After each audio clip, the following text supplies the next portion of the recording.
नमस्कार। सुबह के 9 बजने को हैं। आज तक पर आप सभी का स्वागत है। आपके साथ मैं हूं चित्रा त्रिपाठी। गोरखपुर में कलेक्ट्रेट परिसर में मेरी मौजूदगी है। ये वो जगह है जहां पर मुख्यमंत्री योगी आदित्यनाथ अपने बीजेपी के बड़े दिग्गज नेताओं के साथ नामांकन करने के लिए कुछ देर बाद पहुंचने वाले हैं। पीछे की तस्वीरें जल्दी से आपको दिखा देते हैं। तैयारियां यहां पर की जा रही हैं। झमाझम बारिश रात भर यहां पर होती रही, लेकिन अभी साफ सफाई का काम चल रहा है और कुछ ही देर के बाद माना जा रहा है कि 10:30 बजे के बाद यहां पर मुख्यमंत्री के नामांकन की जो प्रक्रिया होगी वो शुरू हो जाएगी। विस्तार से एक एक खबर आप तक पहुंचाएंगे, क्योंकि पहली बार ऐसा होने जा रहा है जब योगी आदित्यनाथ, जो 5 बार इस गोरखपुर से लोकसभा के सांसद रहे हैं, वो पहली बार विधानसभा का चुनाव गोरखपुर सदर से लड़ने जा रहे हैं। हर एक खबर आप तक पहुंचाएंगे, लेकिन इस वक्त की बड़ी खबर के साथ शुरुआत कर लेते हैं। आपको बता दें, असदुद्दीन ओवैसी की कार पर हमले का मामला लगातार गर्म होता हुआ चला जा रहा है। अलग अलग तस्वीरों के जरिए पूरी खबर को समझिए। हैदराबाद से लेकर दिल्ली तक पूरा मामला सियासी रूप ले चुका है।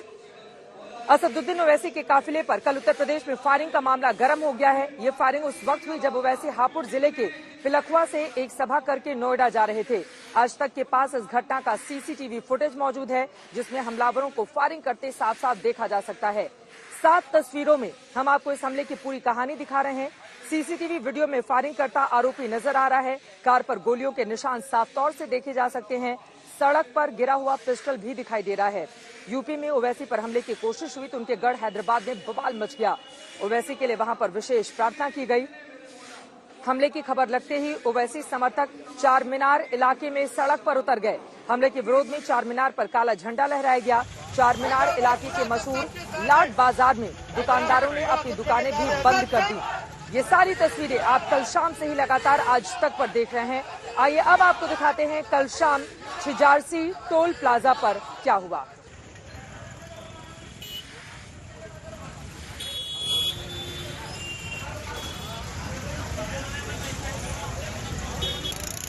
चलो जी, शटर डालो, शटर डालो, शटर डालो, डालो, डालो, आपकी इबादत हमारी इबादत है। अजय सर, शटर डालो, जल्दी डालो, अजय सर। तो व्हाइट कलर का जो उसने दोबारा फायरिंग की दोनों फॉर्च्यूनर।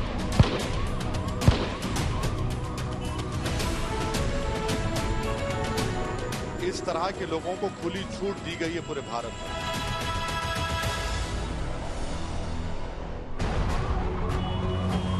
सीसीटीवी की इस तस्वीर को गौर से देखिए।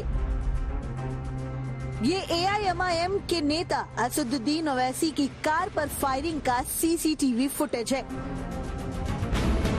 वीडियो में देखा जा सकता है कि लाल रंग की टी शर्ट में एक लड़का टोल पर खड़ी ओवैसी की गाड़ी के पास से हाथ में लेकर कुछ गुजरता है और इतने में ही फायरिंग हो जाती है। हमलावर ओवैसी की गाड़ी पर फायरिंग करते हैं और भागने की कोशिश करते हैं। हमलावर कितनी तेजी में था, इसका अंदाजा वीडियो को देखकर भी लगाया जा सकता है। भागते समय वो बगल से गुजरने वाली कार से टकराता है और सड़क पर गिर जाता है। इसी दौरान सामने से एक सफेद शर्ट में युवक आता है, जिसके हाथों में पिस्टल है। ये शख्स ओवैसी की गाड़ी पर फायरिंग करता है, जिसका चेहरा भी सीसीटीवी फुटेज में नजर आ रहा है। जिस वक्त ये सीसीटीवी वीडियो आज तक पर चला, उस वक्त असदुद्दीन ओवैसी आज तक पर लाइव थे। वो रेड कलर के आदमी पर उसके गाड़ी से टायर उसको चल गया पैर पर। तो व्हाइट कलर का जो उसने दोबारा फायरिंग की दोनों फॉर्च्यूनर पर। और उनके पास जो थी वो एक कंट्री मेड नहीं था होगा, जो साउंड आवाज आ रही थी, क्योंकि मेरे पास भी लाइसेंस वेपन हैदराबाद। हाँ, बड़ी साउंड थी। यकीनन वो 9mm का पिस्टल होगा। खैर ये तो फॉरेंसिक और पुलिस के लोग बताएंगे, मगर इन लोगों, इस तरह के लोगों को खुली छूट दी गई है पूरे भारत में। ये असदुद्दीन ओवैसी की कार है, जिस पर गोलियों के निशान हैं। तस्वीरें देखिए। सड़क पर पिस्टल गिरा हुआ नजर आ रहा है। गाजियाबाद के छिजरासी टोल प्लाजा पर हमले की ये वारदात कल शाम उस वक्त हुई जब ओवैसी मेरठ से नोएडा आ रहे थे। सुनिए उस शख्स का बयान जिसका दावा है कि उसने हमलावर को काबू में किया था। दो लोग हम तो दो लोग को देखे, दो लोग दो पिस्टल लेके फायर कर रहे हैं। वो सीसीटीवी में भी वो पुलिस ने पूरा देख रहा है। वो यहाँ दाग लगा के बैठे हुए थे। ये वेपन्स कितने आपने पकड़े? आप कह रहे थे आपने खुद पकड़ा? वेपन ने हम पकड़ के पुलिस को हैंड ओवर करा। पिस्टल थी वो 9 राउंड फायर किए हैं। वो आप उनके साथ ही आ रहे थे मेरठ? हाँ जी, साथी थे हम, गाड़ी के पीछे ही हमारी गाड़ी। बस कितने बजे की कितने बजे की और घटना? एक ये है कि हमने गाड़ी रोका, हम उसको पकड़ रहा, हम उसका वेपन खींचा, हम माजिद भाई पकड़ा। पुलिस ने हमारे लोग को गाड़ी में बिठा ले रहे। हमला इस तरह हुआ कि टोल प्लाजा पर हड़कंप मच गया। जिस जगह पर फायरिंग हुई वहां मौजूद टोल कर्मी जान बचाकर भाग निकला। ये जो टोल प्लाजा आप देखिए, जो बीच वाला है, इससे वो गाड़ी गुजर रही थी और उस वक्त यहाँ पे ये मौजूद थे जिन्होंने फायरिंग की आवाज सुनी है। आपको बता दें कि उनका कहना है कि गाड़ी यहाँ पे थी। यहाँ आप देखिए कि जमीन पे आपको कुछ गाड़ी के टूटे हुए हिस्से नजर आएंगे जहाँ पे घटना घटी है। बताया जा रहा है कि यहीं पे फायरिंग हुई है और उसके बाद जो पीछे वाली गाड़ी थी वो आगे आते हुए जो जिनके हाथ में वो हथियार था उस पर उन्होंने गाड़ी चढ़ाई है। ऐसा असदुद्दीन ओवैसी के साथ जो शख्स थे जो पीछे वाली गाड़ी में आए थे उनका कहना है। जो शख्स यहाँ पे थे खड़े हुए टोल प्लाजा में जिनकी जिम्मेदारी है वो यहाँ पे है। भैया आपने क्या सुना था, मतलब कुल मिला के? मैं तो भाग गया था उधर ना पे हुई थी, मुझे नहीं पता क्या। मैं तो भाग गया था। क्यों भागे आप? वो गोली फोली चल रही थी ना पे, वो आ रहे थे पीछे से, मैं भाग गया था उधर, मुझे नहीं पता फिर। ओवैसी की गाड़ी पर गोली चलने की जानकारी मिलते ही मौके पर पुलिस और अधिकारी पहुंच गए। पुलिस के मुताबिक फायरिंग करने वाले दोनों हमलावरों को हिरासत में लिया गया है। उनके पास से पिस्टल बरामद हो गई है जिससे फायरिंग की गई थी। वीडियो फुटेज को देखने से तथा जो लोग वहां हिरासत में लिए गए थे उनसे मिलान करने पे उसमें से एक व्यक्ति के द्वारा घटना कारित किया जाना प्रकाश में आया है तथा उसे हिरासत में लिया गया है। उसके पास से एक अवैध 9mm की पिस्टल बरामद हुई। हमले के तुरंत बाद लाल शर्ट वाले इस आरोपी को हिरासत में लिया गया। इसका नाम सचिन बताया जा रहा है और बाद में उसके साथी शुभम ने गाजियाबाद के सिहानी गेट थाने में सरेंडर कर दिया। लेकिन ये फायरिंग क्यों की गई? क्या वाकई हमलावरों के निशाने पर ओवैसी थे जैसा अब वो दावा कर रहे हैं? ये सारी बातें जांच में ही साफ हो पाएंगी। गाजियाबाद से अरविंद ओझा के साथ मौसमी सिंह, आज तक। पूरा मामला गर्माता हुआ चला जा रहा है यकीनन ओवैसी पर, खासतौर से चूंकि इलेक्शन बिल्कुल सर पर है। 1 हफ्ते के बाद ही पहले चरण की वोटिंग है, उसके ठीक पहले ओवैसी की कार पर जिस तरह से हमला किया गया, 2 आरोपी युवकों को इस पूरे मामले में हिरासत में लिया गया है। एक को तो मौके से हिरासत में लिया गया जबकि दूसरे ने थाने में जाकर सरेंडर कर दिया। वो तस्वीरें भी आपको दिखा रहे हैं। दोनों से पूछताछ लगातार जारी है कि आखिर इनके पीछे का मकसद क्या था। ओवैसी की कार पर ओवैसी के ऊपर हमले के पीछे की बड़ी वजह क्या थी, क्योंकि मामला सियासी है और इसी वजह से ये मामला काफी ज्यादा गंभीर भी हो जाता है, क्योंकि हैदराबाद में लगातार उनके समर्थक पूरे मामले में जांच की बात कर रहे हैं। लेकिन आखिर ये पूरा मामला यहां तक पहुंचा कैसे? ये कौन से 2 युवक हैं जिन्होंने ओवैसी की गाड़ी पर हमला किया? अपने आप में ये बड़ा सवाल बना हुआ है। अब अगली रिपोर्ट देखिए।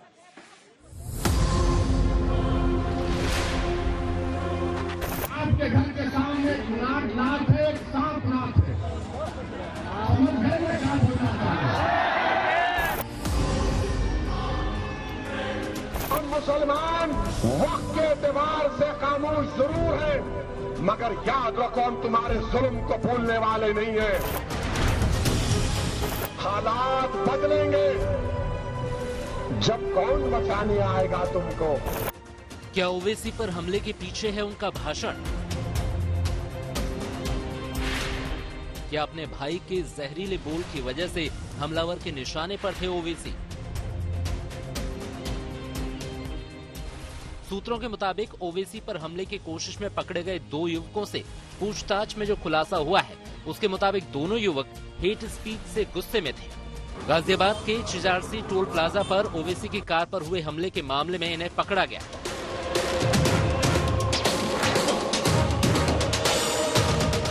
सचिन गौतम बुद्ध नगर के बादलपुर का है, जबकि बाद में गाजियाबाद के सिहानी गेट थाने में सरेंडर करने वाला शुभम सहारनपुर का रहने वाला है। सीधे रुक कर लेते हैं। हिमांशु मिश्रा हमारे संवाददाता जुड़ चुके हैं पिलखुआ थाना क्षेत्र से और ज्यादा जानकारी लेकर। अब हिमांशु, 2 युवकों को हिरासत में लिया गया है, उनसे पूछताछ की जा रही है।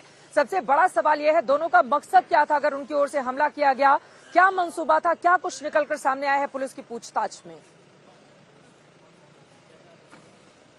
देखिए, दोनों से लगातार पूछताछ की जा रही है और साथ साथ पुलिस उनके जो तमाम सोशल मीडिया अकाउंट हैं उनकी भी जांच कर रही है और फोन की जांच कर रही है। सबसे पहले पुलिस ने मकसद ही पता करने की कोशिश की, तो अब तक जो पुलिस को उनसे पूछताछ से और उनके सोशल मीडिया अकाउंट से पता लगा है, वो ये पुलिस को अंदेशा है कि ये लगातार ओवैसी को फॉलो करते थे। उनके तमाम जो स्पीचेस होती थी उसको ध्यान से सुनते थे।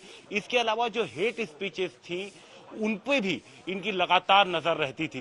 तो यही एक बड़ी वजह निकल करके सामने आ रही है, पुलिस को यही लग रहा है और पूछताछ में ये इन्होंने पुलिस के सामने बताया भी है। इसके अलावा पुलिस का ये कहना है कि इन्वेस्टिगेशन में जो सबसे बड़ी चीज ध्यान दी जा रही वो ये कि इन दोनों के अलावा इस पूरी कॉन्स्पिरेसी में कोई तीसरा शख्स तो नहीं मौजूद था। इसके लिए इनके तमाम जो इसके पहले की 15 से 20 दिन पहले की जो तमाम इनकी मूवमेंट थी उन पे नजर रखी जा रही है, उनके बारे में पता लगाने की कोशिश की जा रही है। जी हिमांशु मिश्रा हमारे संवाददाता जानकारी देते हुए, जैसे जैसे और पूछताछ होगी युवकों से वैसे और जानकारी निकलकर सामने आएगी कि आखिर इसके पीछे का मकसद क्या था, इन लोगों की ओर से हमला क्यों किया गया। इस खबर पर रहेगी हमारी नजर। एक बार फिर से वापस लौटते हैं गोरखपुर की आज की बड़ी खबर पर।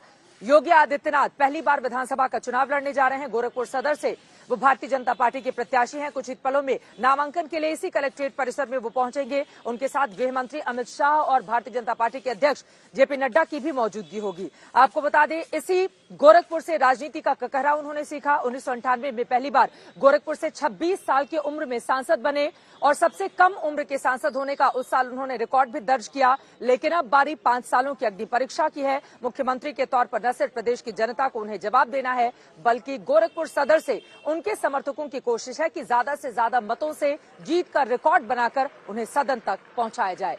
नामांकन को लेकर गोरखपुर में किस तरह की है तैयारी, ये रिपोर्ट देखिए।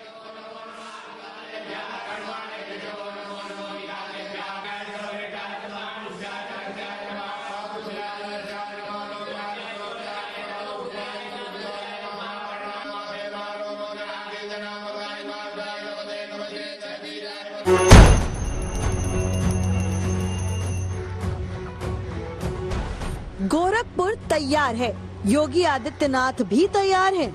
बस इंतजार बाकी है चंद घंटे का, जब मुख्यमंत्री योगी गोरखपुर सदर से अपना पर्चा भरेंगे। जिस गोरखपुर ने महज 26 साल की उम्र में योगी को लोकसभा पहुंचाया, जहां से वो लगातार 5 बार सांसद बने, उसी अभेद्य किले से योगी पहली बार विधानसभा चुनाव लड़ रहे हैं। चूंकि नामांकन यूपी के मुख्यमंत्री का है, लिहाजा इसके जरिए शक्ति प्रदर्शन करने की पूरी तैयारी है। गृह मंत्री अमित शाह, केंद्रीय मंत्री और यूपी के बीजेपी चुनावी प्रभारी धर्मेंद्र प्रधान और यूपी बीजेपी के अध्यक्ष स्वतंत्र देव सिंह इस मौके पर योगी के साथ मौजूद रहेंगे। नामांकन से पहले सीएम योगी और गृह मंत्री अमित शाह गोरखपुर के महाराणा प्रताप इंटर कॉलेज में जनसभा भी करेंगे। हालांकि पर्चा दाखिल करने के एक दिन पहले मीडिया से मुखातिब होकर योगी ने अपने कार्यकाल की उपलब्धियां गिनाई। विधायकों ने, पदाधिकारियों ने हर विकास खंड स्तर पर कैंप लगवाए। वर्तमान में 1 करोड़ लोगों को, 1 करोड़ ऐसे परिवार हैं, वृद्धजन हैं, विधवा महिलाएं हैं और दिव्यांगजन हैं, जिन्हें 12,000 रुपए सालाना हम पेंशन की सुविधा दे रहे हैं। कितना? 12,000 रुपए पेंशन की सुविधा। योगी गोरखपुर की जंग में उतरे उससे पहले उनके सियासी सफर पर एक नजर डालिए, जो शानदार रहा है। महज 26 साल की उम्र में वो 1998 में 12वीं लोकसभा के सबसे कम उम्र के सदस्य बने।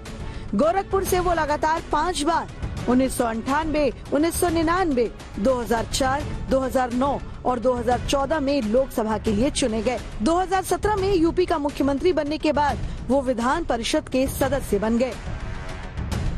गोरखपुर योगी के लिए अभेद्य किले की तरह है। ऐसे में विपक्ष उनके इस सीट से चुनाव लड़ने पर तंज कर रहा है। भारतीय जनता पार्टी सोच रही है कि गलती तो नहीं करती उन्हें मुख्यमंत्री बना करके, तो ये जो मुख्यमंत्री जी के अंदर गर्मी आ रही है वो इसलिए गर्मी आ रही है कि ये टिकट जगह जगह मांग रहे थे, इनकी मनपसंद टिकट उन्हें नहीं मिली, उन्हें वापस उन्हें घर भेज दिया गया है। प्रधानमंत्री जी ने इन्हें पैदल पैदल चलाया। जो पैदल पैदल चल रहे हैं वो बेदल हैं। विपक्ष भले ही तीर चलाए, मगर योगी आदित्यनाथ के नामांकन में केंद्रीय गृह मंत्री अमित शाह की मौजूदगी उसके आरोपों का जवाब है। तमाम सभाओं में अमित शाह योगी के कामकाज की तारीफ कर रहे हैं।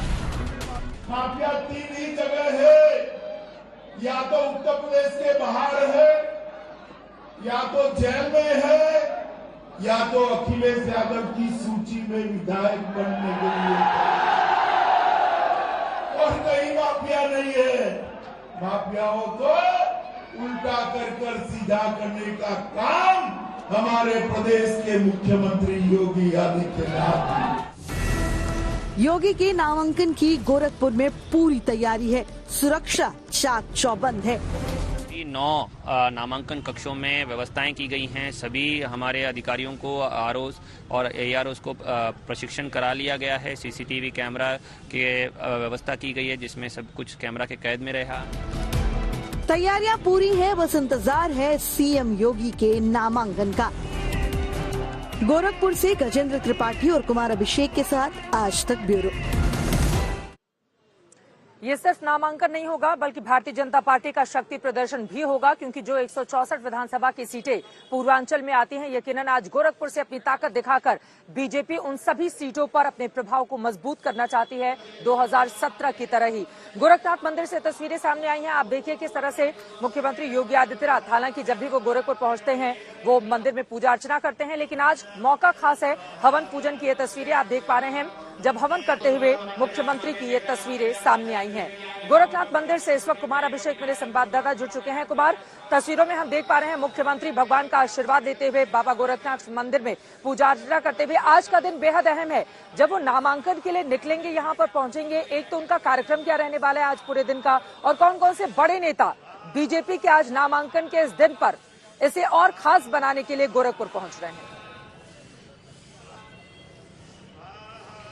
बिल्कुल चित्रा, आज बड़ा दिन है और निश्चित तौर पर योगी आदित्यनाथ के लिए भी है, क्योंकि पहला विधानसभा चुनाव वो लड़ने जा रहे हैं। 5 बार सांसद रहे हैं। हम इस वक्त मंदिर के बाहर हैं और मंदिर के भीतर की भी आप इस वक्त तस्वीरें देख सकती हैं। लेकिन एक जानकारी दे दूं, योगी आदित्यनाथ के 4 प्रस्तावक होंगे और 4 प्रस्तावक में विश्वनाथ रैदास मंदिर के अध्यक्ष हैं, उसके अलावा जो दलित समुदाय से हैं, इसके अलावा मयंकेश्वर पांडे हैं, शिक्षाविद हैं, सुरेंद्र अग्रवाल जो यहाँ के मशहूर व्यापारी हैं, और मंगलेश श्रीवास्तव। तो ये 4 लोग उनके प्रस्तावक हैं। मंदिर के में योगी आदित्यनाथ ने थोड़ी देर पहले अपना पूजा पाठ किया है। यहाँ से वो सीधे एमपी इंटर कॉलेज जाएंगे। वहां पर जो कार्यकर्ता सम्मेलन है, जो लोगों को उन्हें ब्रीफ करना है, भाषण देना है, वहां का जायजा लेंगे और उसके बाद फिर एयरपोर्ट जाएंगे। एयरपोर्ट पर वो रिसीव करेंगे गृह मंत्री अमित शाह को, और फिर तमाम जो जितने बड़े नेता हैं वो सब आएंगे, जिसमें अमित शाह के अलावा धर्मेंद्र प्रधान होंगे, स्वतंत्र देव सिंह होंगे। ये सभी बड़े नेता हैं जो कि आज उनके साथ रहेंगे। उसके बाद जब पब्लिक मीटिंग होगी, उसके बाद वो वहां से बगल में जो कलेक्ट्रेट है वहीं पर जाकर आज नामांकन करेंगे। नामांकन करने के बाद मुख्यमंत्री, गृह मंत्री अमित शाह और जो तमाम बड़े नेता हैं वो वापस मंदिर आएंगे। मंदिर में दर्शन पूजन होगा और फिर दिन का लंच होगा और उसके बाद फिर अमित शाह वापस जाएंगे। तो ये बड़े नेताओं के साथ आज उनके कार्यक्रम है। लेकिन आज का दिन बेहद अहम इसलिए भी है क्योंकि पूर्वांचल से आज जब वो अपना नामांकन करेंगे, उसके बाद तमाम सियासत की जो नजरें हैं वो पूर्वांचल की तरफ टिकेंगी कि आखिर योगी आदित्यनाथ कितना बड़ा असर डालेंगे। कब यूं तो उत्तर प्रदेश में असर की बात है, असर होगा, लेकिन पूर्वांचल इस वक्त सबसे ज्यादा कह सकते हैं कि निशाने पर है और अखिलेश यादव की भी जो सबसे बड़ी ताकत है वो पूर्वांचल कही जा रही है। तो ये मंदिर, ये जो मठ है, ये इस वक्त कहीं ना कहीं राजनीति का सबसे बड़ा केंद्र होकर उभरेगा और पूरे पूर्वांचल में इस मठ से जो सियासत की मठ से जो सियासत की शुरुआत होगी, चुनाव में उसका कितना इंपैक्ट होगा, तमाम नजरें उस पर रहेंगी। तो आज का पूरा दिन का कार्यक्रम चित्रा यही है, यहाँ से निकलेंगे। ये अहम जानकारी अभिषेक आप दे रहे हैं। बिल्कुल, मैं लौटूंगी अगले सवाल के साथ भी, लेकिन कुमार अभिषेक जो बड़ी जानकारी दे रहे हैं, आपको बताते चले पूर्वांचल में कुल 28 जिले 164 विधानसभा की सीटें आती हैं। 2017 में बीजेपी ने 115 पर जीत हासिल की थी और बात सिर्फ 2017 की नहीं है, 2014 में भी पूर्वांचल में शानदार प्रदर्शन भारतीय जनता पार्टी की ओर से किया गया था और वही स्थिति 2019 की भी रही थी। लेकिन चूंकि खुद मुख्यमंत्री इस बार मैदान में है, 5 सालों के कामकाज का हिसाब भी देना है, यूपी में दोबारा सरकार बनाने की हुंकार भी बीजेपी भर रही है, वहीं मुख्यमंत्री योगी आदित्यनाथ ज्यादा से ज्यादा मतों से विजयी हों, पूरी की पूरी ताकत भारतीय जनता पार्टी ने गोरखपुर सदर को लेकर इस रूप में लगाकर रखी हुई है। वैसे आपको ये भी बताते चले कि 3 दशक से ज्यादा का समय हो चुका है, ये सीट मठ के ही या वहां से जो प्रतिनिधित्व करते हैं भारतीय जनता पार्टी के ही हवाले रही थी, यानी कि बहुत ज्यादा मुश्किलें यहां पर नहीं होने वाली हैं। लेकिन कोशिश ये की जा रही है क्योंकि एक तरफ करहल में अखिलेश यादव हैं जो पहली बार विधानसभा का चुनाव लड़ रहे हैं, तो गोरखपुर सदर में योगी आदित्यनाथ है। ज्यादा से ज्यादा मतों से, किस तरह से रिकॉर्ड मतों से उनको जिताया जाए, बीजेपी की कोशिश गोरखपुर सदर को लेकर यही है। अभिषेक, अब मैं सीधे आपके पास आते हुए, चूंकि आज 3 बड़े कार्यक्रम होने हैं, एक तो नामांकन होगा जिसमें दिग्गज नेता जो दिल्ली से पहुंच रहे हैं, जिसके बारे में विस्तार से आपने जानकारी दी।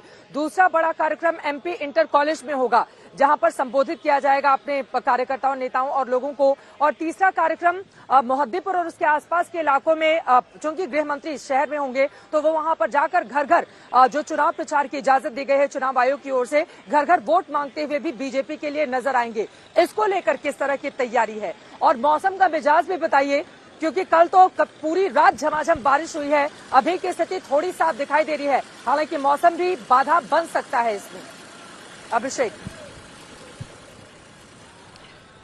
देखिए चित्रा, मौसम निश्चित तौर पर कल शाम से ही कह सकते हैं खराब हो गया था, लेकिन सुहाना भी है। बीती शाम से काफी तेज बारिश हुई है और धूप की कोई जगह फिलहाल गोरखपुर में नहीं दिखाई दे रही। मुख्यमंत्री अभी तक मंदिर में मौजूद हैं, मठ में मौजूद है और यहां से वो सीधे निकलकर एमपी इंटर कॉलेज जाएंगे। लेकिन जैसा कि हम अपने दर्शकों को बता रहे हैं कि गृह मंत्री के कार्यक्रम इसके अलावा भी डोर टू डोर कैंपेन यहाँ मोहद्दीपुर हो सकते हैं। हालांकि मिनट टू मिनट अभी तक उनका आया नहीं है, लेकिन आज के इस कार्यक्रम के बाद मुख्यमंत्री योगी आदित्यनाथ जब अपना नामांकन कर लेंगे, उसके बाद उनका डोर टू डोर कार्यक्रम हो सकता है और हो सकता है कि अमित शाह यहां पर चुनाव प्रचार में डोर टू डोर जाएं। लेकिन असर देखिए क्या है कि मुझे लगता है कि पूर्वांचल लगातार ये कहा जा रहा है कि उन्हें अयोध्या से वापस भेज दिया गया, लेकिन पूर्वांचल इस वक्त बीजेपी के लिए सबसे बड़ी चुनौती है। और तमाम जो अखिलेश यादव ने अपनी ताकत झोंकी है, यूं तो पूरे उत्तर प्रदेश में झोंकी है, लेकिन पूर्वांचल को एक तरीके से प्रयोगशाला भी बनाया हुआ है। अपने नए जो सियासी समीकरण है उनका, नए तरीके से जो अपने उन्होंने सहयोगियों को जोड़ा है उसका, ऐसी स्थिति में योगी आदित्यनाथ का इस जगह से लड़ना बेहद अहम है। पास की बगल की सीट आप देख लें तो फाजिल नगर जो कि कुशीनगर की सीट है, वहां से स्वामी प्रसाद मौर्य चुनाव लड़ रहे हैं। तो समाजवादी पार्टी ने जिस तरीके से इस बार ओबीसी को अपने साथ जोड़ने की कोशिश की है, मुख्यमंत्री योगी आदित्यनाथ का यहां से लड़ना इस मायने में बेहद अहम है, क्योंकि पूर्वांचल की ये तमाम सीटें सबसे ज्यादा जिसे कहते हैं इफेक्टेड होने वाली हैं और यही वजह है कि बीजेपी। ठीक है अभिषेक, मैं लौटूंगी आपके पास। महत्वपूर्ण जानकारी आप दे रहे हैं, क्योंकि पूर्वांचल बीजेपी ने अपना गढ़ बनाया है 2014 के बाद से ही लगातार, और अपने उस गढ़ को बचाने की चुनौती इस वक्त भारतीय जनता पार्टी के तमाम नेताओं के सामने है। वैसे आज पूरी ताकत दिखाने की कोशिश, शक्ति प्रदर्शन बीजेपी की गोरखपुर सदर से होगी और नामांकन के लिए कुछ ही देर के बाद यहां पर पहुंचेंगे मुख्यमंत्री, जिस कलेक्ट्रेट परिसर में इस वक्त मेरी मौजूदगी है। लेकिन किस तरह से इस बार का मुकाबला प्रचंड रहने वाला है, उसकी बानगी योगी आदित्यनाथ के पिछले कुछ भाषणों से मिल जाती है। विरोधियों पर चुन चुन के कैसे हमला करते हुए मुख्यमंत्री योगी आदित्यनाथ नजर आए, सुनिए।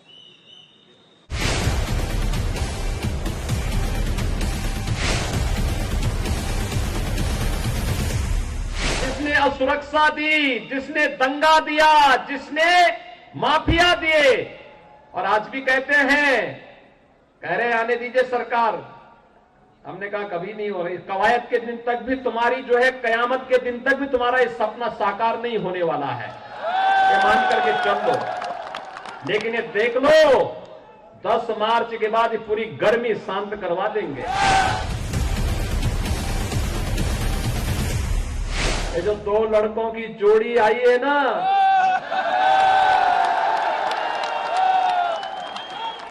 ये 2 लड़कों की जोड़ी 2017 में भी बनी थी, 2014 में भी बनी थी। 2017 में प्रदेश की जनता ने एक दिल्ली में रहने वाले और एक लखनऊ में रहने वाले दोनों जोड़ी को कहा था कि तुम इस लायक हो ही नहीं भाई। एक बार फिर से ये लोग अपने एक नए कवर के साथ आपके बीच में फिर आ रहे हैं। माल तो वही है, लिफाफा नया है। माल तो वही पुराना सड़ा गला माल है। लोग बोल रहे हैं कि क्या हुआ थर्ड वेव का। मैंने कहा देखो, जैसे हमारी सरकार ने प्रदेश के दंगाइयों के भूत को बोतल में जिन की तरह बंद किया है, वैसे कोरोना के भूत को भी अपनी बोतल में बंद कर दिया है। ये राजा रानी की कृपा है, ये बागी बिहारी की कृपा है कि हम लोग जीवन को भी बचाने में सफल हो रहे हैं और प्रत्येक नागरिक की जीविका को भी बचाने में सफलता प्राप्त हो रही है। भाजपा आती है, विकास लाती है। भारतीय जनता पार्टी लाती है, शांति और सौहार्द लेके आती है। यही फर्क है भाइयों बहनों।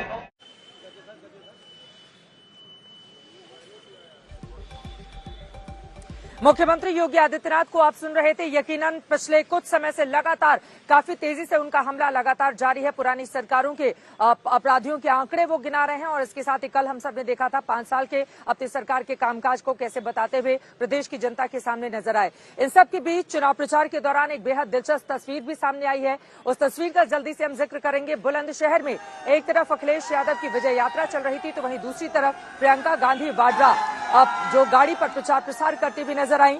दोनों का काफिला एक दूसरे के सामने आ गया। ये तस्वीरें आपके सामने हैं यूपी के बुलंदशहर में, जहां गिराबाद में अनूप शहर बस स्टैंड के पास प्रचार के दौरान प्रियंका गांधी का काफिला और अखिलेश जयंत का चुनावी रथ आमने सामने आ गए। दोनों ने एक दूसरे का शिष्टाचार से अभिवादन किया और ये दृश्य कैमरे में कैद हो गया। बाद में अखिलेश की ओर से ट्वीट किया गया, एक दुआ सलाम तहजीब के नाम। इस पर प्रियंका ने भी जवाब दिया, हमारा भी आपको राम राम।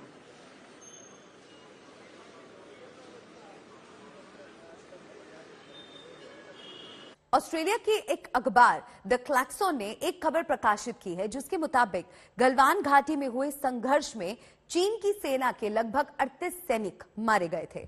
इनमें से ज्यादा सैनिकों की मौत गलवान नदी में गिरने की वजह से हुई थी, जबकि चीन ने अपने 4 सैनिकों में से केवल 1 सैनिक वांग जुरोन की मौत को पानी में डूबने से बताया था। सच को छुपाने के पीछे चीन की क्या मंशा थी, इसे समझने के लिए आप ये रिपोर्ट देखिए।